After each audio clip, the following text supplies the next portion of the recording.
হয়েছে সারা ত্রিপুরাব্যাপী আমাদের তৃতীয় দেশে 39টা যে ব্লক আছে ওই ব্লকে সবাই আমরা ডেপুটেশনে সামিল হয়েছি।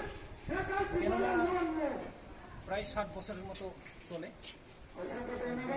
সময় অতিক্রান্ত হওয়ার পরে বিসি ইলেকশন হয়নি। ওই বিসি ইলেকশন যাতে শান্তিপূর্ণভাবে গভর্নমেন্ট ইনিশিয়েটিভ নেয় বিসি ইলেকশন করার জন্য, এটার জন্য আমরা আবেদন। আর এত যে দীর্ঘ দিন যাবৎ 560টা ভিলেজের জনগণ বিভিন্ন সুযোগ সুবিধা, তাদের ন্যায্য অধিকার,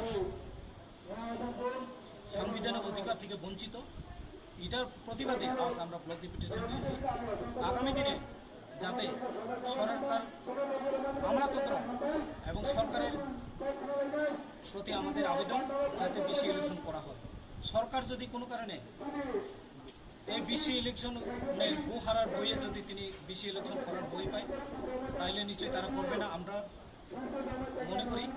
কিন্তু তাদের যদি বর্তমান বিজেপি সরকার যদি তীব্রমতার সাথে লড়াই করার যদি ক্ষমতা রাখে তাহলে আমরা বুঝতে পারি যে আগামী ভিলেজ ইলেকশন হবে।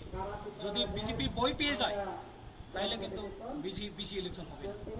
এই আমাদের আশা। আমাদের বোবাগড়ার প্রতি বোবাগড়া আমরা বিসি ইলেকশন বিভিন্ন জনগণের সুযোগ সুবিধা পাওয়ার জন্য চেষ্টা করবে, এই আশা বিশ্বাস রেখে আজকে আমরা এই ডেপুটেশন সামিল হয়েছি। ধন্যবাদ।